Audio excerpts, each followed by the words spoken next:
قُلُوبُهُمْ وَإِذَا تُلِيَتْ عَلَيْهِمْ آيَاتُهُ زَادَتْهُمْ ایمانا۔ مومن وہ ہیں جب ان کے سامنے اللہ کا ذکر کیا جاتا ہے، اللہ کا عذاب، اللہ کی گرفت، اللہ کی ہیبت، اللہ کی محبت، اللہ کی شفقت، اللہ کی جنت، اللہ کی جہنم کا تذکرہ ہوتا ہے، واجلت قلوبہم، ان کے دل ڈر جاتے ہیں، دل دہل جاتے ہیں، دلوں میں خوف پیدا ہو جاتا ہے۔ وَإِذَا تُلِيَتْ عَلَيْهِمْ آيَاتُهُ زَادَتْهُمْ ایمانا۔ جب قرآن سنتے ہیں تو ان کے ایمان بڑھ جاتے ہیں، ان کے ایمان زیادہ ہوتے ہیں۔ ایک آیت زندگی بدل سکتی ہے اگر ایمان دل میں موجود ہو، اگر دل کے اندر اللہ کا خوف موجود ہو، اللہ کے سامنے کھڑے ہونے کی ہیبت اور ڈر موجود ہو کہ میں نے اپنی زندگی کے ساتھ ہے۔ پھر یہ کیسے ہو سکتا ہے؟ جنہیں اللہ پتا ہو۔ اللہ اکبر۔ ایک آیت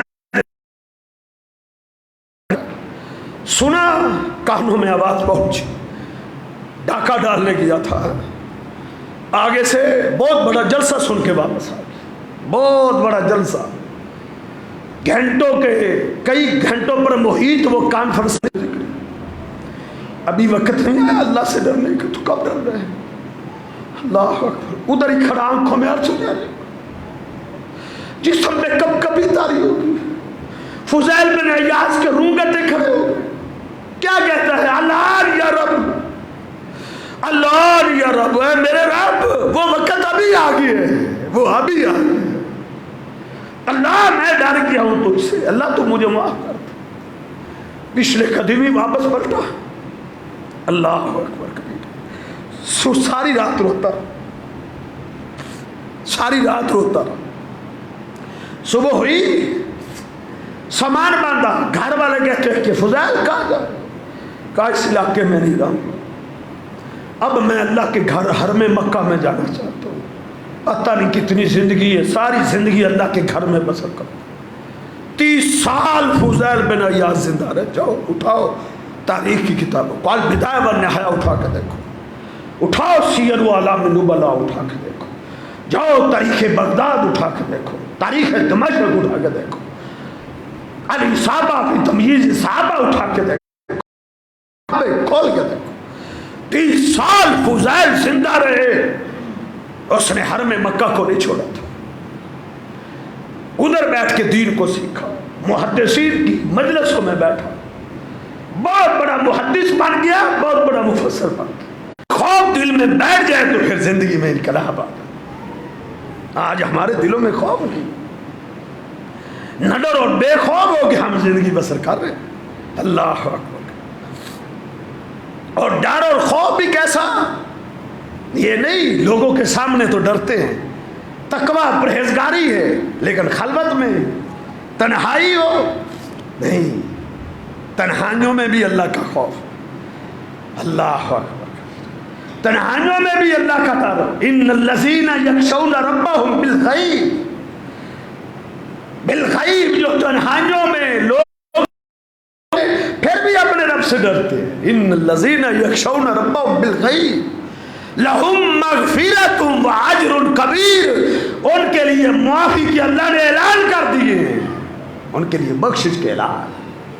جو تنہائیوں اور خلوتوں میں اپنے رب سے ڈرتے ہیں، خلوت ہو، تنہائی ہو، کوئی دیکھنے والا نہیں، لیکن اس کا ایمان اور اس کا عقیدہ ہے کہ میرا رب مجھے دیکھے، گناہ کے قریب نہ جائے، اس کا نام خوف ہے۔ لوگوں کے سامنے پارسا بننا، لوگوں کو نیک پیش کرنا، اور خلوت اور تنہائیوں میں فلمیں اور دیکھنا، بدماشیاں کرنا، نہیں، اس کا نام تقویٰ نہیں۔ عبداللہ بن مسعود رضی اللہ تعالیٰ عنہ، ان کا تذکرہ بھی ہے، عبداللہ بن عمر رضی اللہ تعالیٰ عنہ، ان کا تذکرہ بھی ہے۔ ایک دن مدینے سے بعد سفر پہ تھے، دوپہر کے وقت بھوک لگی تو اپنے غلام کو کہتے ہیں یہاں درخت کے چھاؤں میں بیٹھتے ہیں، کھانا کھاتے ہیں۔ دسترخوان بچھا دیا گیا، کھانا کھانے لگے۔ تو عبداللہ بن عمر رضی اللہ تعالیٰ عنہ کی نظر کروایا اس کو بھی اپنے ساتھ بٹھا کے کھانا کھلائیں گے. اللہ اکبر. یہ صفت تھی ان کی کہ اکیلے کھانا نہیں کھاتے تھے, کوشش ہوتی تھی کوئی نہ کوئی مل جائے اس کو ساتھ بٹھا کے کھائیں گے. جب وہ قریب آیا اسے کہا تعال یا راعی الغنم, وہ بکریوں کے چروائے آؤ, ہم تیرا ہی انتظار کر رہے تھے, ہم کھانے لگے تھے لیکن تیرے انتظار میں, آؤ ہمارے ساتھ کھانا. اس نے کیا کہا؟ اس نے کہا اے اللہ کے پیغمبر کے صحابی میں کھانا نہیں کھاتا, میں نہیں کھا سکتا آپ کے ساتھ. اصرار کیا نہیں کھاؤ, اس نے کہا نہیں. کہا کیا وجہ ہے؟ کہا نہیں بس میں نے کھانا نہیں کھا. جب اصرار کیا تو میں روزے دار, نفلی روزہ تھا, رمضان نہیں تھا. اللہ اکبر. جب اس نے کہا انی صائم, اللہ کے پیغمبر کا صحابی سراپا حیرت بن. اپنے غلام کو کہتے ہیں یار, غلام کو کہتے ہیں اس کو ذرا چیک کرتے ہیں کہ اس کے اندر خوف کتنا ہے, کیونکہ روزہ دلوں میں خوف پیدا کرتا ہے. روزے کا جو مقصد ہے لعلکم تتقون, تاکہ تمہارے دلوں میں اللہ کا خوف پیدا ہو جائے, یہ روزے کا مقصد ہے. کہا اس کو چیک کرتے ہیں بھلا اس کے دل میں اللہ کا خوف کتنا کو. اس کو کہتے ہیں بکریوں کے چروائے ایک بکری ہمیں بیچ دو, اس کی قیمت بھی لے لو, ہم اس کا گوشت پکائیں گے, تیری افطاری بھی کروائیں گے. کیا کہا؟ اس نے کہا اے عبداللہ یہ بکریاں میری نہیں ہیں, انہا لسیدی, یہ بکریاں میرے آقا کی, میرے مالک کی امانت ہے, میں تو اس کا نوکر ہوں, غلام ہوں. 60-70 نہیں, سینکڑوں بکریاں جو ہیں وہ تھی. تو کہا تیرے مالک کو کیا پتا چل رہا ہے؟ تو وہ اگر پوچھ بھی لے گا تو اسے کہنا اکل حذیب, بکری کو بھیڑیا کھا گیا. تو یہ کہہ دے گا تیرا مالک کون سا تجھے دیکھ رہا, تیرا مالک موجود ہے. اللہ اکبر. میں نے عرض کیا ہے اما من خاف مقام رب, جس کے دل میں اللہ کا خوف پیدا ہو جائے زندگیاں بدل جاتی ہیں, زندگیوں میں انقلاب آ جاتا ہے. اس نے کیا جواب دیا؟ اللہ اکبر. اس نے اپنی شہادت کی انگلی کو آسمان دوں. اللہ کے سامنے جب میں پیش ہوں, جب میں اللہ کے سامنے پیش ہو کے اپنی زندگی کا میں حساب دوں گا, میرا رب مجھ سے پوچھے گا, میں کیا جواب؟ فائن اللہ, اللہ کا ہے. اللہ یہ بات کہتا ہوا اپنی بکری کو لے کے چلا. صحابی رسول بڑے متاثر ہوئے. غلام کہتے ہیں واپس مدینے داخل ہونے تک عبداللہ بن عمر روتے آئے اور اس کی اس بات کو دہراتے ہیں کہ غلام نے کیسی بات کی, کیا اس کا ایمان تھا, غلام کا کیا تقویٰ تھا, کیا اس کی سیرت تھی, کیا اس کا کردار تھا, کیا اس کا ایمان تھا. اس نے کہا فائن اللہ, اللہ کا ہے, اللہ کا ہے. واپس آئے, اپنے گھر نہیں گئے, اس کے مالک کے پاس چلے گئے, اس غلام کے مالک کے پاس, اس بکریوں کے چرواہے کے مالک کو کہا غلام بیچنا ہے؟ کہا نہیں مجھے ضرورت ہے. کہا نہیں تم مجھے بیچ دو. کہا اے عمر بن خطاب بیٹے اگر تم کہتے ہو تو میں بیچ دیتا ہوں. کیا اس کا ایمان ہے, کیا اس کا تقویٰ. اور پھر کہنے لگے اب تیری بکریاں کون چارے گا, تو ایسا کر اپنی بکریاں بھی مجھے بیچ دے. سینکڑوں بکریوں کا ریوڑ بھی خرید لیا, چلے گئے. غلام شام کو بکریوں کا ریوڑ لے کے جب اپنے مالک, پہلے مالک کے پاس ان کا غلام ہے تو اس کے گھر چلا, وہ پلٹا. اس نے کہا ٹھہر, یہ بکریوں کا ریوڑ بھی لے جا, یہ بھی عبداللہ خرید چکا ہے. وہ بھی لے کر جب اس کے دروازے پر پہنچا, عبداللہ بن عمر رضی اللہ تعالیٰ نے سلام پیش کی. کہتے آقا پہلے اس کا غلام تھا, اس کا بھی حق ادا کرتا تھا, اپنے رب کا بھی حق ادا کرتا تھا. اللہ کے نبی صلی اللہ علیہ وسلم نے فرمایا جو غلام اپنے مالک کا بھی حق ادا کرے, اپنے رب کا بھی حق ادا کرے, اللہ اس کو ڈبل اجر دیتے ہیں, اس کے لیے ڈبل اجر. کہا پہلے اس کا غلام تھا تمہارا غلام، آپ کا بھی حق ادا کروں گا، اپنے رب کا بھی حق ادا کروں گا۔ عبداللہ بن عمر رضی اللہ تعالیٰ کی آنکھوں میں آنسو تھے۔ کہا میں نے تجھے خریدا، جا میں نے تجھے اللہ کی رضا کے لیے تجھے آزاد کر دی۔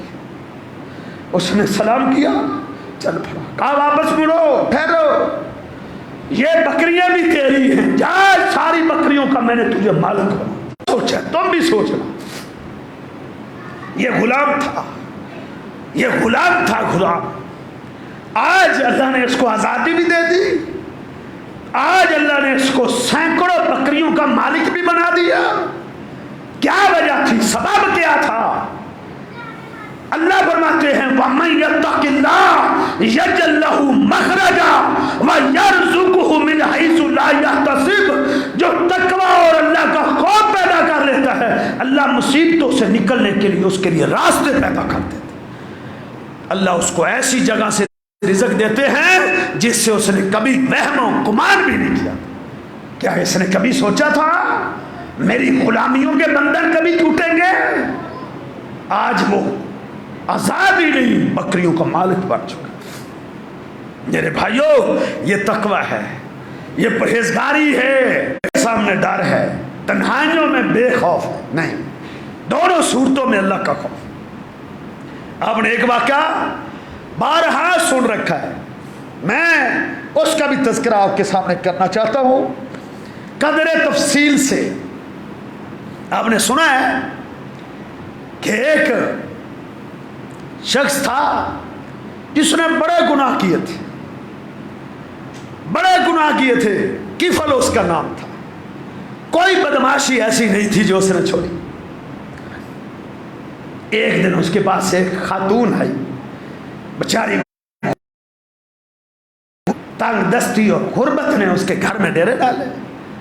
اللہ اکبر کبیر، وہ بے بس ہو کے کفل مالدار تھا، اللہ نے اس کو دولت دی تھی، لیکن وہ اپنی دولت کے بل بوتے پہ بدماشی کرتا تھا۔ اللہ اکبر کبیر، سارے مالدار ایسے نہیں ہوتے۔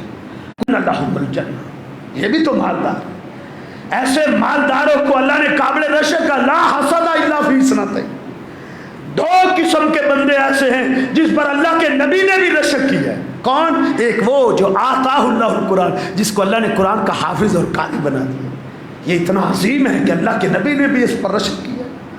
اور دوسرا آتاہ اللہ المال، جس کو اللہ نے دولت سے نواز دیا ہے، ينفقه آناء اللیل وآناء النہار، وہ دن کو بھی اللہ کے راستے میں مال خرچ کرتا ہے، رات کو بھی کرتا ہے، یہ قابل رشک ہے۔ سارے مالدار ایسے نہیں ہوتے۔ اسلام کے اندر مالداروں کا بڑا کردار ہے، بڑا کردار، انہوں نے جنتیں خرید لی۔ اللہ اکبر۔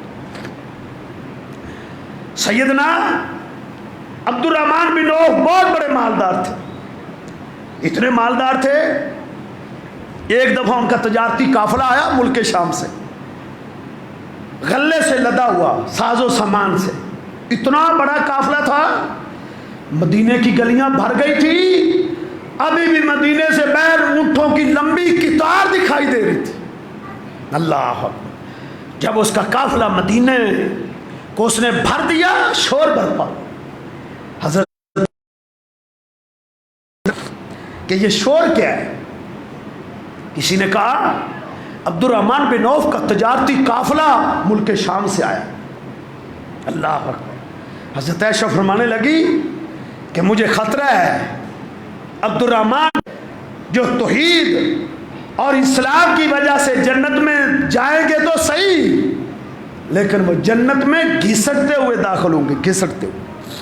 کچھ مالدار ایسے ہوں گے دولت کا حساب دینے میں پھنسے رہیں گے، پھنس جائیں گے جب ایک ایک پائی کا حساب شروع ہوگا۔ غریب مالدار سے 500 سال جنت میں پہلے جائیں گے، 500 سال۔ کیوں اس کو حساب نہیں دینا پڑا؟ 500 سال اس کو حساب دیتے ہوئے لگیں گے مالدار کو۔ غریب 500 سال پہلے جنم۔ گھبرا نہ جایا کرو غربتوں سے، برداشت نہ ہوا کرو ان پریشانی، یہ عارضی ہے، یہ چند روزہ زندگی ہے، یہ چند روزہ زندگی ختم ہو جائے۔ اللہ کے نبی صلی اللہ علیہ وسلم نے اپنے پیٹ پر 2 پتھروں کو باندھ کے صحابہ کو کیا درس دیا تھا؟ اللہم لا عیش الا عیش الاخرہ. ڈر ہے کہ عبد الرحمن بن عوف ان مالداروں میں ہوگا جو جنت میں گھسٹتا ہوا جائے گا. کسی نے جا کے بتا دی عبد الرحمن تم تو بڑے خوش ہو رہے ہو کہ اتنا بڑا تیرا تجارتی قافلہ مدینے میں آ گیا، لیکن ماں عائشہ کیا کہہ رہی ہے تیرے بارے میں؟ کہا ماں نے کیا کہا ہے؟ کہا ماں عائشہ کہہ رہی ہے کہ مجھے ڈر ہے کہ عبد الرحمن جنت میں جائے گا تو گھسٹتا ہوا جائے گا. اللہ اکبر. عبد الرحمن بن عوف کھڑے ہو گئے. اس نے کہا جاؤ میری ماں کو میرا جواب دے دو، اسے کہہ دو عبد الرحمن کہہ رہا ہے میں پوری کوشش کروں گا، میں بھرپور کوشش کروں گا، میں اپنے رب کی جنت میں گھسٹتا ہوا نہیں، میں دوڑ کے جاؤں. کہہ دو عبد الرحمن کہہ رہا ہے میں اپنے رب کی جنت میں دوڑتا ہوا جاؤں گا. قاصد جب چلا عبد الرحمن کھڑے ہو گئے کہتے اللہ گواہ ہو جا، اللہم شہد، اللہ تو گواہ ہو جا، یہ جتنے اونٹ آئے ہیں ملک شام سے سارے اونٹوں کو میں نے غریبوں مسکینوں کے لیے وقف کر دی، سب صدقہ ہے، صدقے کا اعلان کر دی. تعین میں ایک بھی میرا. کچھ مالدار ایسے ہوتے ہیں، کچھ مالدار ایسے جو دولت پر سانپ بن کے بیٹھتے بلکہ بدماشیاں کرتے ہیں. وہ آئی کفل مجھے کچھ قرض ہی دے دے. بس نے کہا نہیں قرض نہیں دوں گا، میری خواہش کو پورا کرو میں تجھے ویسے دے دوں. بیچاری مجبور تھی، مجبور وعدہ کر لیا کہ ٹھیک ہے فلاں دن میں آؤں گی، پیسے لے کے چلی گئی. اس دن آئی لیکن جانے سے پہلے جو میں اضافہ ذکر کرنا چاہتا ہوں، جو تفصیل ذکر کرنا چاہتا ہوں کہ کفل جب اس سے کہہ رہا تھا اس وقت اس نے ایک شرط عائد کر لی. اس نے کہا کفل ٹھیک ہے میں تیار ہوں لیکن میری ایک شرط، کوئی دروازہ نہیں کھلا. جب وہ آئی تو اس نے کہا کفل دروازے بند کر. اس نے کہا میں نے سارے دروازے بند کر دی. اس کی آنکھوں میں آنسو جا گئے، اس کے جسم پر کپ کپی تاری ہو گئی، اس کی رنگت اڑ گئی، روح گٹھے اس کے کھڑے ہو گئے. وَأَمَّا مَنْ خَافَ مَقَامَ رَبِّهِ، جو اپنے رب کے سامنے کھڑا ہونے سے ڈرتا ہے اس کی زندگی اور ہوتی ہے. کب کب آ رہی تھی کہ بار پوچھتا ہے کیا مسئلہ ہے؟ میں نے سارے دروازے بند کر دیے. اس نے کہا کہ سارے دروازے بند نہیں، سارے دروازے بند نہیں ہوئے. کفل وہ دروازہ ابھی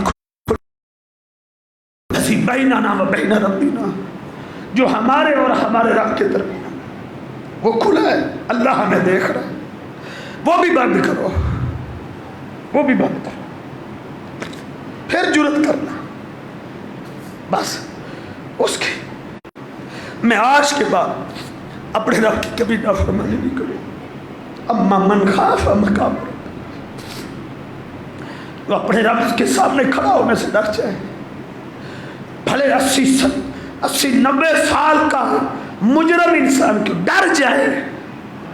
اس نے کہا گواہی دے دے گی اللہ کے سامنے کہ میں نے اللہ سے معافی مانگ. اس نے کہا ٹھیک. خاتون چلی گئی. وہ ساری رات روتا رہا، اتنا رویا اتنا ڈرا کفل کی اسی رات موت واقع ہو گئی. بستی میں یہ خبر پھیلی کہ کفل تو فوت ہو گئی. لوگوں نے شکرانے کے نفل پڑھے کہ گندے انسان سے جان چھوٹ گئی. لوگوں نے کہا چلو اس کی لاش کو اٹھاتے ہیں گڑھے میں پھینک دیتے ہیں، جنازہ پڑھانے کے قابل ہی نہیں. لوگ آئے لیکن جب اس کے دروازے پر پہنچے تو کیا دیکھا؟ اس کے دروازے پر قدرت لکھا ہوا تھا لقد غفر اللہ الکفل. کفل نے اللہ سے صلح کر لی. کفل نے رات کو اللہ سے معافی مانگ لی. اللہ کو اس نے منا لیا. لقد غفر اللہ الکفل، اللہ نے کفل کو معاف کر دیا. اللہ. اما من خاف مقام ربہ، جو اپنے رب کے سامنے کھڑا ہونے سے ڈر گیا، جنت اس کا ٹھکانہ بن گیا. ڈر پیدا کرو اپنے دلوں میں. بنی اسرائیل کا ایک شخص تھا آخری بات عرض کرتا ہوں، اس نے بڑا لوگوں کو تنگ کیا تھا، اتنا تنگ کیا تھا کہ لوگوں نے موسیٰ علیہ السلام سے شکایت کی، موسیٰ علیہ السلام نے اس کو بستی سے نکال دیا کہ چلا جا۔ سب لوگوں نے مل کر اس سے بائیکاٹ کر دیا کہ تو نے بستی میں داخل نہیں، جنگل میں چلا، ادھر رہتا ہے، اللہ ادھر بیمار ہوا تو پھر اس نے کیا کہا، اللہ اکبر، اس نے اپنے رب سے کیا کہا، اس نے کہا اللہ اگر مجھے عذاب دینے سے تیری بادشاہت بڑھتی ہے تو ٹھیک ہے، اگر مجھے عذاب دینے سے تیری بادشاہی میں اضافہ ہوتا ہے تو تو پھر عذاب دے دے، اگر مجھے عذاب دینے سے تیری بادشاہت میں اضافہ نہیں ہوتا تو مجھے معاف کر دے، اللہ اگر مجھے معاف کرنے سے تیری بادشاہت میں کمی آتی ہے تو پھر اگر مجھے معاف کرنے سے تیری بادشاہت میں کمی نہیں آتی تو میں تجھ سے معافی کا سوال کرتا ہوں۔ اللہ نے اس کو معاف کر دیا، اسی حالت میں وہ فوت ہو گیا۔ موسیٰ علیہ السلام سے اللہ ہم کلام ہوئے، اللہ نے فرمایا موسیٰ یہ اللہ کیا ہے، اما من خاف مقام ربی، جو اللہ کے سامنے کھڑا ہونے سے ڈر جائے، وَنَهَا النَّفْسَ عَنِ الْهَوَىٰ، اپنے نفس کو پر کنٹرول کر لے، فَإِنَّ الْجَنَّةَ هِيَ الْمَأْوَىٰ، جنت اس کا ٹھکانہ۔ اللہ نے فرمایا موسیٰ میرا ایک دوست فوت ہو گیا، اس کا جنازہ پڑھنا ہے، پوری بستی میں اعلان کر دو، جو بھی اس کے جنازے میں شامل ہوگا میں اس کی معافی کا اعلان کر دوں گا۔ اللہ اکبر، اللہ اکبر کبیر۔ اور نوجوانوں، اور بزرگوں، زندگی کا کوئی پتہ نہیں، انسان کنارے پر چل رہا ہے، گھر سے نکلتا ہے کوئی پتہ نہیں واپس اس نے آنا ہے کہ نہیں۔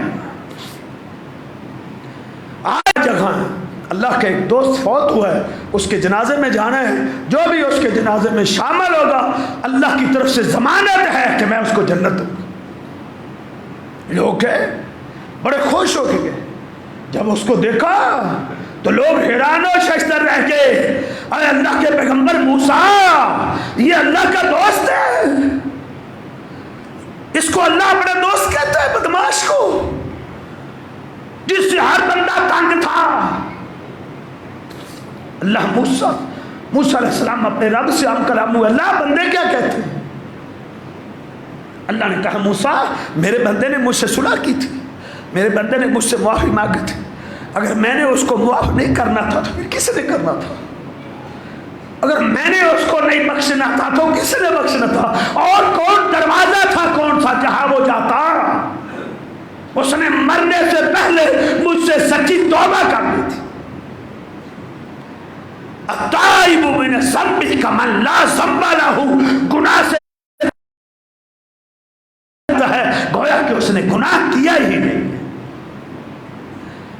اللہ سارے گناہوں کو معاف ہی نہیں کرتا میرے بھائیوں، اللہ سارے گناہوں کو نیکیوں میں بدل دیتا ہے، نیکیوں میں۔ توبہ کر کے تو دیکھو، لوگوں کو سمجھ، عملی زندگی میں آؤ، عملی زندگی میں کردار کو بدلو، معاملات کو بدلو۔ عمل کا سوال ہوگا، جو سنا تھا جو پڑھا تھا اس پر عمل کیے؟ خوف اپنے دلوں میں پیدا کر لو، خوف پیدا ہو جائے گا زندگی میں انقلاب آ جائے گا۔ اللہ مجھے